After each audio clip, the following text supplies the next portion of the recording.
Good morning, grade 6. So I'm going to get you to part 6 in the book called August. And we're going to pick up on 193 if you have a book. So we're going 193 to 204, all right? It's called Our Town. We're doing the play Our Town for the spring show this year. Olivia dares me to try out for the lead role, the stage manager, and somehow I get it. Total fluke. Never got any lead roles in anything before. I tell Olivia she brings me good luck. Unfortunately, she doesn't get the female lead, Emily Gibbs. The pink-haired girl named Miranda. Oh, we know Miranda. Miranda gets it. Olivia gets a bit part and is also the Emily understudy. An understudy is a person who fills in for the person who actually has the part, if for some reason they can't do it. I'm actually more disappointed than Olivia is. She almost seems relieved. I don't love people staring at me, she says, which is sort of strange coming from such a pretty girl. A part of me thinks maybe she blew her audition on purpose. The spring show is at the end of April. It's mid-March now, so that's less than 6 weeks to memorize my part, plus rehearsal time, plus practicing with my band, plus finals, plus spending time with Olivia. It's going to be a rough 6 weeks, that's for sure. Mr. Davenport, the drama teacher, is already manic about the whole thing. Will drive us crazy by the time it's over, no doubt. I heard through the grapevine that he'd been planning on doing The Elephant Man, but changed it to Our Town at the last minute, and that change took a week off our rehearsal schedule. Not looking forward to the craziness of the next month and a half. The next chapter, Ladybug. Olivia and I are sitting on her front stoop. She's helping me with my lines. It's a warm March evening, almost like summer. The sky is still bright cyan, but the sun is low and the sidewalks are streaked with long shadows. I'm reciting. Yes, the sun's come up over 1,000 times. Summers and winters have cracked the mountains a little bit more, and the rains have brought down some of the dirt. Some babies that weren't even born before have begun talking regular sentences already, and a number of people who thought they were right young and spry have noticed that they can't bound up a flight of stairs like they used to, without their heart fluttering a little. I shake my head. Can't remember the rest. All that can happen in 1,000 days, Olivia prompts me, reading from the script. Right, I say, shaking my head. I sigh. I'm wiped, Olivia. How the heck am I going to remember all these lines? You will, she answers confidently. She reaches out and cups her hands over a ladybug that appears out of nowhere. See? A good luck sign, she says, slowly lifting her top hand to reveal the ladybug walking on the palm of her other hand. Good luck? Or just the hot weather? I joke. Of course good luck, she answers, watching the ladybug crawl up her wrist. There should be a thing about making a wish on a ladybug. Augie and I used to do that with fireflies when we were little. She cups her hand over the ladybug again. Come on, make a wish. Close your eyes. I dutifully close my eyes. A long second passes, then I open them. Did you make a wish? She asks. Yep. She smiles, uncups her hands, and the ladybug, as if on cue, spreads its wings and flits away. Don't you want to know what I wished for? I ask, kissing her. No, she answers shyly, looking up at the sky, which at this very moment is the exact color of her eyes. I made a wish too, she says mysteriously, but she has so many things she could wish for, I have no idea what she's thinking. The bus stop. Next chapter. Olivia's mom, Augie, Jack, and Daisy come down the stoop just as I'm saying goodbye to Olivia. Slightly awkward since we are in the middle of a nice long kiss. Hey guys, says the mom, pretending not to see anything, but the two boys are giggling. Hi, Mrs. Pullman. Please call me Isabel, Justin, she says again. It's like the 3rd time she's told me this, so I really need to start calling her that. I'm heading home, I say, as if to explain. Oh, are you heading to the subway? She says, following the dog with a newspaper. Can you walk Jack to the bus stop? No problem. That okay with you, Jack? The mom asks me. And he shrugs. Justin, can you stay with him till the bus comes? Of course. We all say our goodbyes. Olivia winks at me. You don't have to stay with me, says Jack, as we're walking up the block. I take the bus by myself all the time. Augie's mom is way too overprotective. He's got a low, gravelly voice, like a little tough guy. He kind of looks like one of those little rascal kids in old black and white movies, like he should be wearing a newsboy cap and knickers. Knickers are like shorts that come to your knees.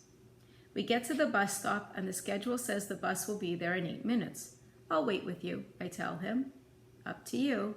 He shrugs. Can I borrow $1? I want some gum. I fish $1 out of my pocket and watch him cross the street to the grocery store on the corner. He seems too small to be walking around by himself somehow.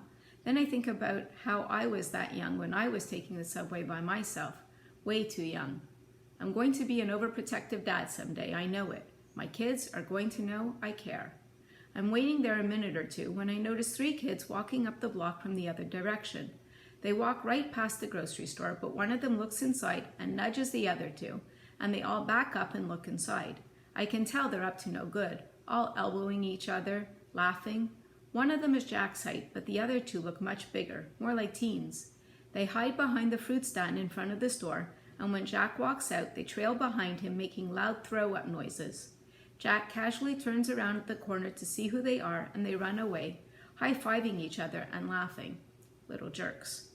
Jack crosses the street like nothing happened and stands next to me at the bus stop blowing a bubble. Friends of yours? I finally say. Ha, he says. He's trying to smile, but I can see he's upset. Just some jerks from my school, he says. A kid named Julian and his 2 gorillas, Henry and Miles. Do they bother you like that a lot? No, they've never done that before. They'd never do that in school or they'd get kicked out. Julian lives 2 blocks from here, so I guess it was just bad luck running into him. Oh, okay, I nod. It's not a big deal, he assures me. We both automatically look down Amesfort Avenue to see if the bus is coming. We're sort of in a war, he says after a minute, as if that explains everything. Then he pulls out this crumpled piece of loose-leaf paper from his jean jacket and gives it to me. I unfold it, and it's a list of names in 3 columns. He's turned the whole grade against me, says Jack. Not the whole grade, I point out, looking down at the list.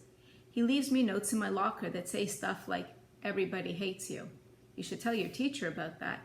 Jack looks at me like I'm an idiot and shakes his head. Anyway, you have all these neutrals, I say, pointing to the list. If you get them on your side, things will even up a bit. Yeah, well, that's really not going to happen, he says. Why not? He shoots me another look like I am absolutely the stupidest guy he's ever talked to in the world. What? I say. He shakes his head like I'm hopeless.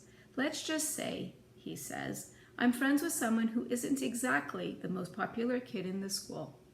Then it hits me, what he's not coming out and saying. August. This is all about his being friends with August.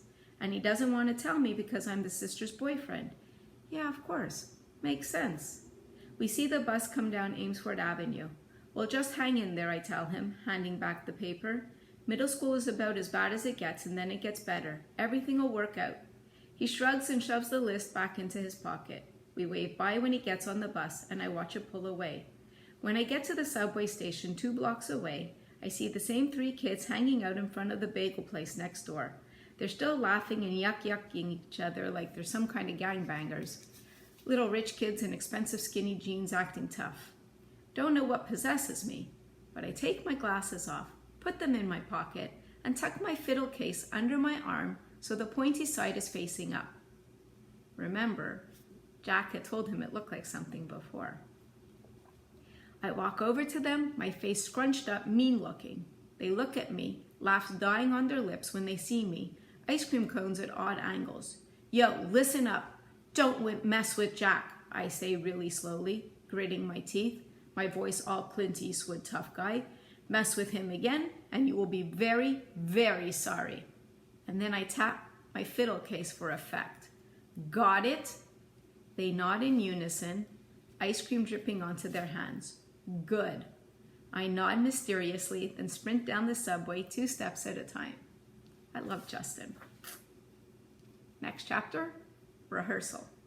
The play is taking up most of my time as we get closer to opening night. Lots of lines to remember, long monologues where it's just me talking. Olivia had this great idea though, and it's helping. I have my fiddle with me on stage and play it a bit while I'm talking.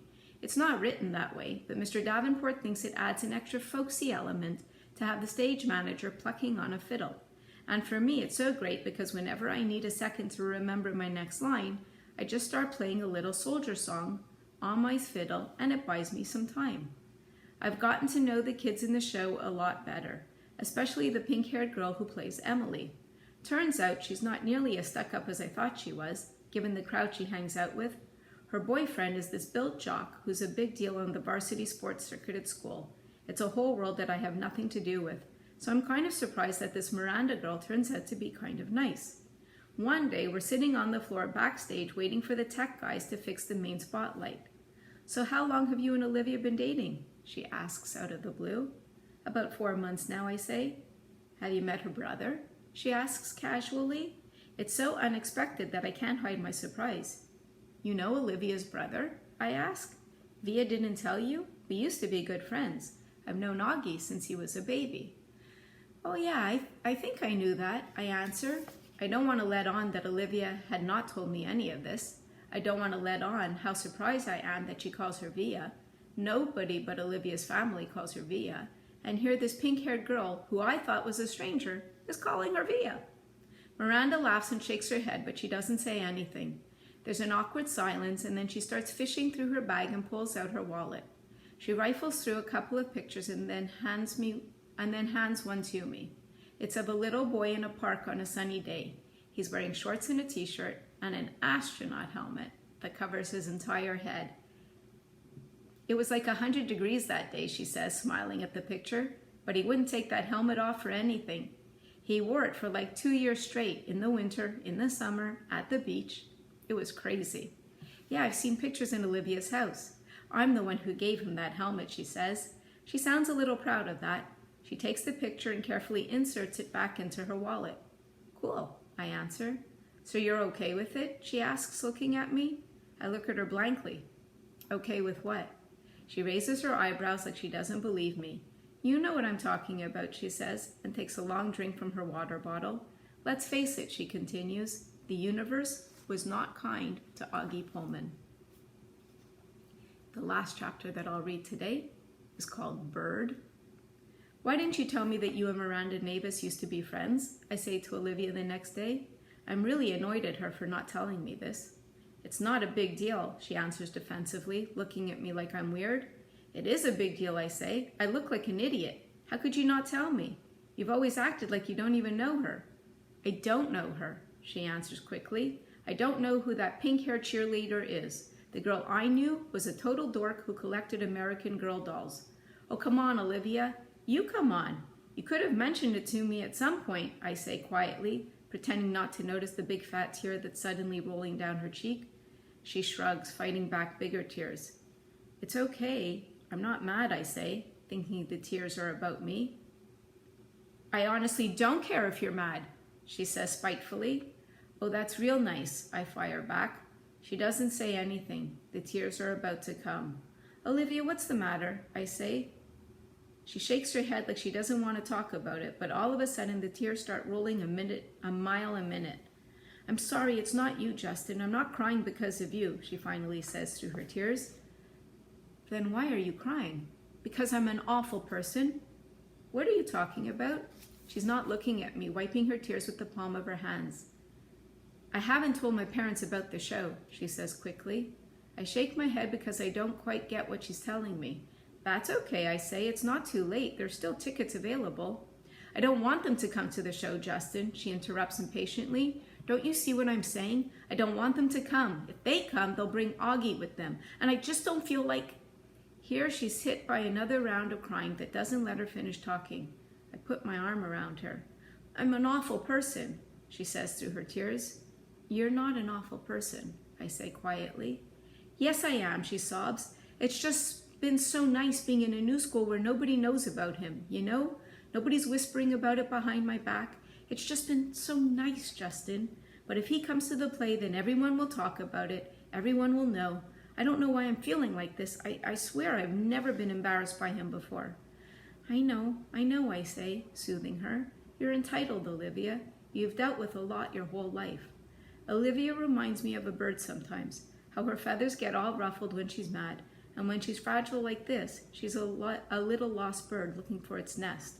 So I give her my wing to hide under. I lied. The last chapter I'm reading is called The Universe, and then part 6 starts.